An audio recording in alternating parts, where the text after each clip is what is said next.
This is the OG Wardrick Bolden, aka Big Poppy, and I welcome you to this story time. In this story time, I will share with you a funny story that happened to me while on business in the Crescent City, known as New Orleans, Louisiana.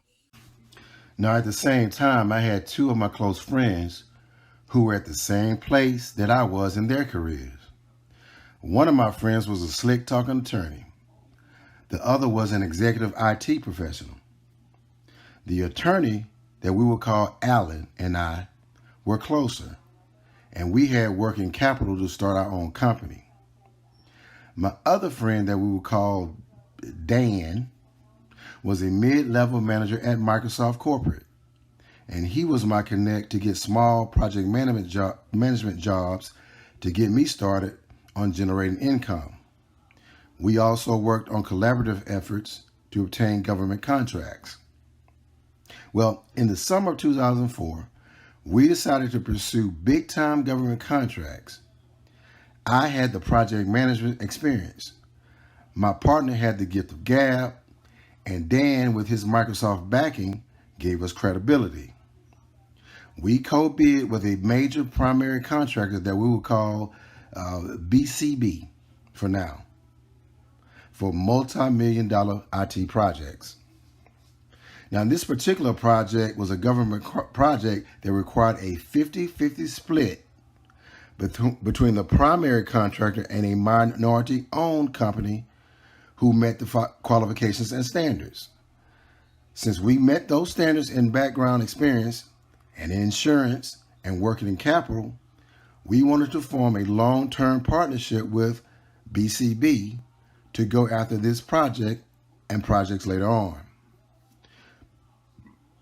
So we talked with the major contractor on the phone in multiple conference calls for weeks, just to get to know each other. But after these weeks of talking on the phone, it was time to meet in person. So BCB invited us to visit them for a face-to-face meeting and introduction. Oh, we were excited because we had made rounds in the conference call.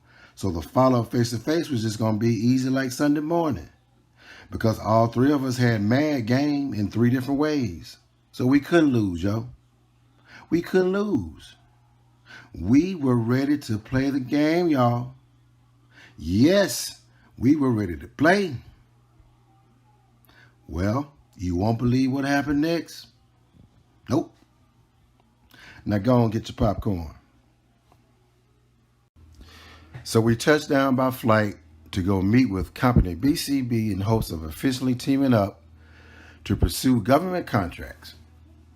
We took a cab to our hotel that was next to their building first to freshen up, and then we walked next door to BCB headquarters for our meeting.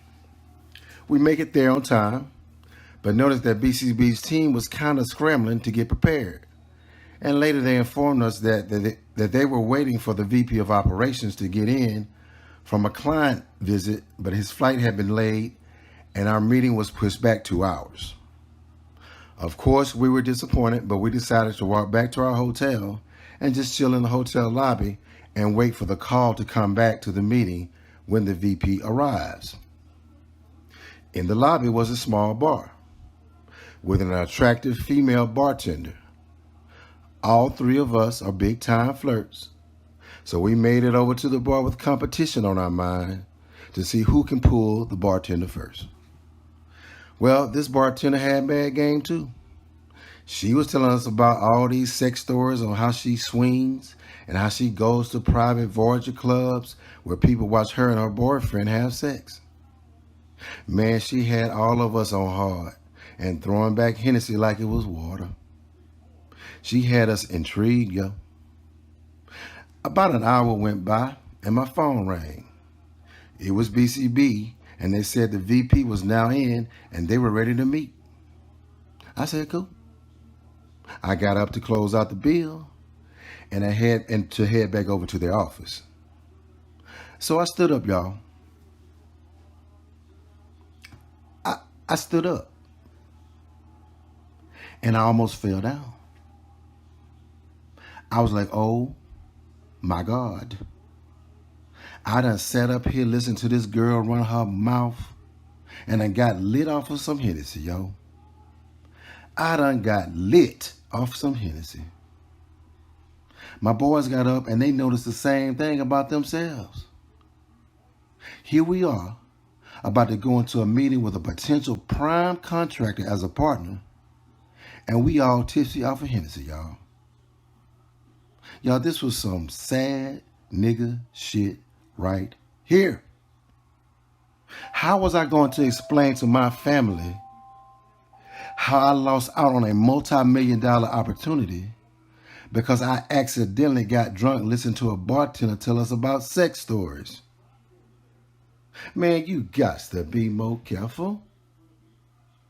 You got to be more careful. Anyway, man, we took a deep breath, said a small prayer, and we headed over to BC's office to get it on.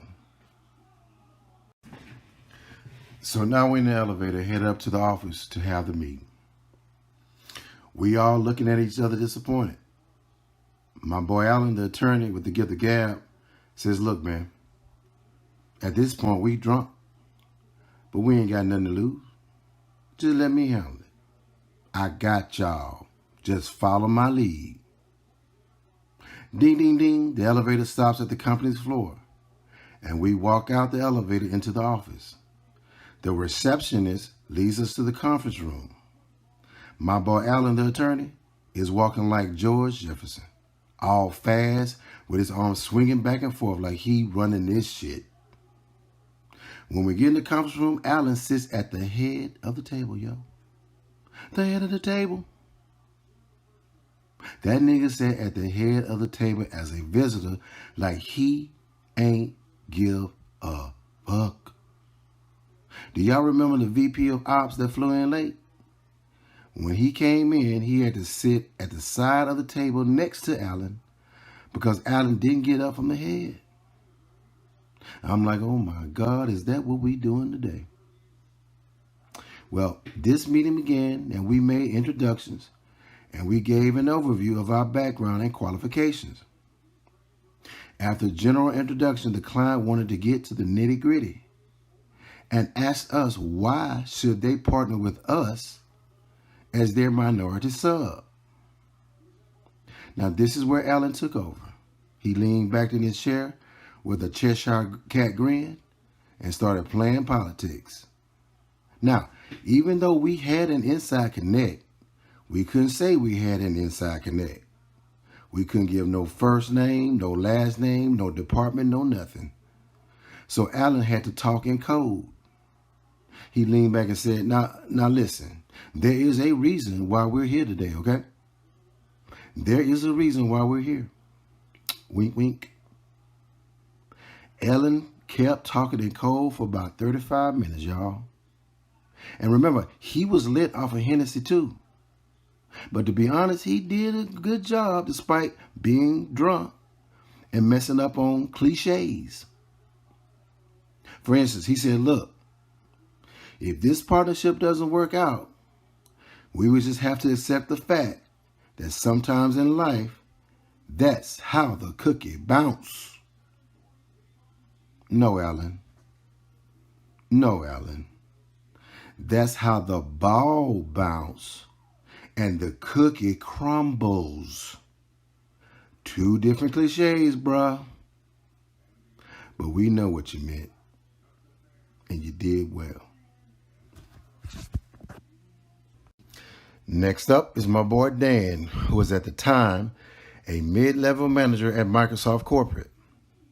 Believe it or not, Dan has more gift of gab than Alan and me combined.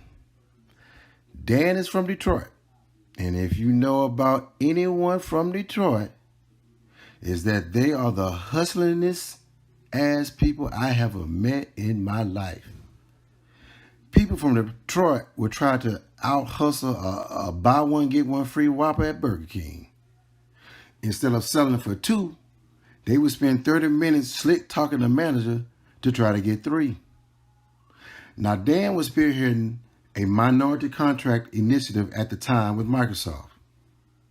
His goal was to partner with minority contractors like myself to bid together with teams so that he could bring in Microsoft platforms to be implemented in IT projects. He explained all of this to our proposed primary contractor, company BCB, in detail. While explaining some of his work, he kept referring to a team member by the name of Bill. It was a lot of Bill this, Bill that.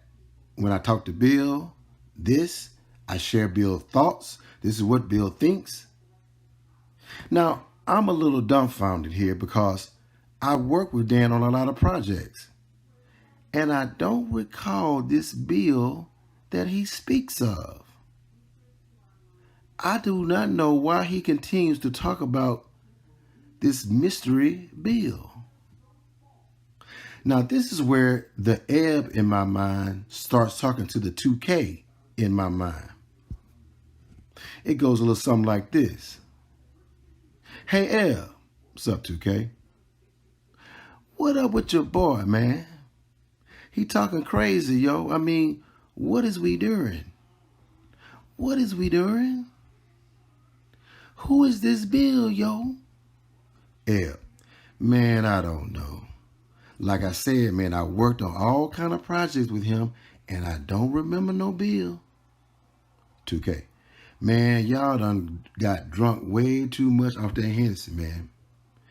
Your boy Allen over there messing up cliches. Your boy Dan making up fake employees.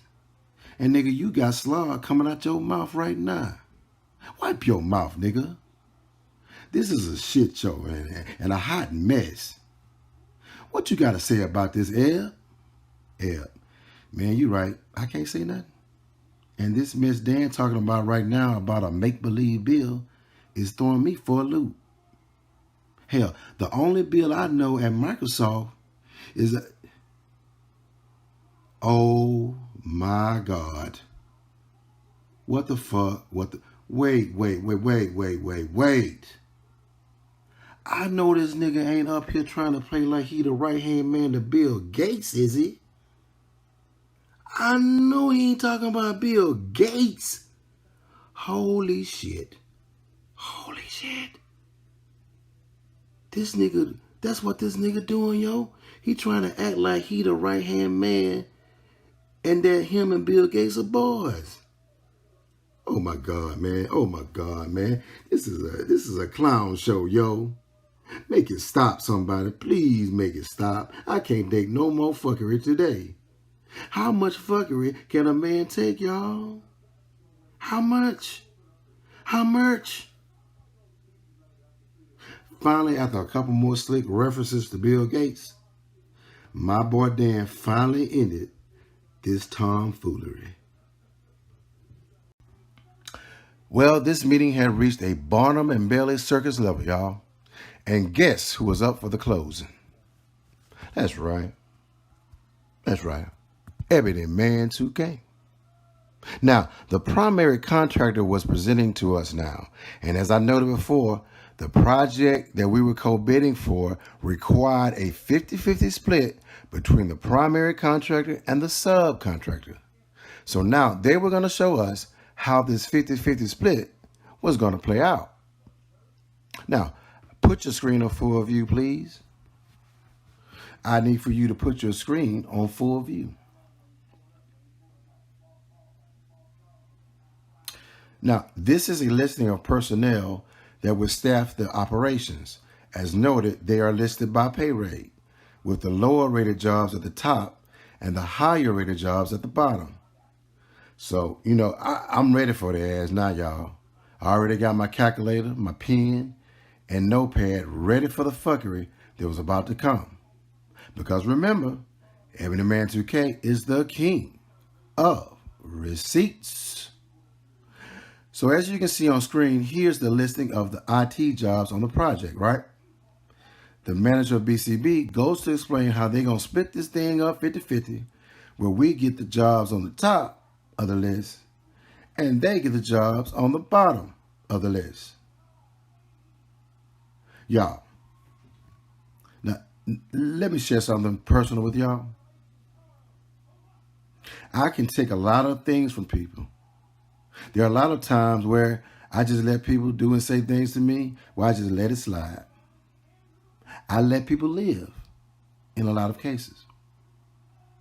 But the one thing that sets me off and is my biggest pet peeve is someone trying to play me for a motherfucking fool, yo.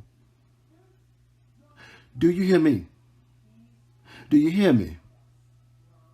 I can't stand someone trying to play me like I'm Boo Boo the fool. If you're going to try to play EB2K for a fool, you going to catch it, bro. Oh, yeah, you going to catch it. You going to catch it from me. Now, if you look at this list, all the low-wage jobs are at the top. And all the high-wage jobs are at the bottom. Now, I have over a decade of understanding pay rates and the profit margins they bring when you assign them to a client. Low-wage jobs yields low profit margins. High-wage jobs yield high profit margins. Yes, the count of jobs that he was portraying is 50-50, but the way he proposed to break them out would yield a profit breakout of about 70% to 30%, with 70% of the profit going to them. I pointed out this obvious finding to them in my classic sarcastic tone, but they understood my point. I also expressed that me and my boys were not some run-of-the-mill niggas to be taken advantage of, but that we were smart individuals despite our drunken state. Especially EB2K. Because at the end of the day, EB2K is smarter than the average bear.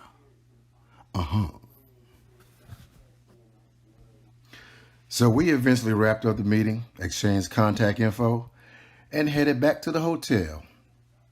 We walked right by that bar where we got drunk at and didn't even look at it like it was the plague. I got to my room, flopped on the bed, and looked up to the ceiling and started thinking about what had just transpired and how this would ultimately affect my livelihood and career. Thoughts of everything weighed heavy on my mind, and I eventually fell asleep from all the weight. Brrring, brrring, brrring. My cell phone rang. It was the prime contractor, BCB. One of the account managers was calling us to inform that their attorney was going to call us soon to get our personal info for a background check to approve our partnership. We did it, y'all. We were official. We were going to be a team. About a month later, we co-bid for the project, and guess what? We won it. Our subcontractor portion of the project was estimated $1.4 million a year for 5 years, yo. We did it. We actually hit that lick after hitting that Hennessy. Can you believe that, y'all? We hit that lick after hitting that Hennessy. Don't that beat all? Well, that's my story time in year 2003. What a time to be alive. What a time to be alive. This is your boy, EB2K. Peace, and I'm out.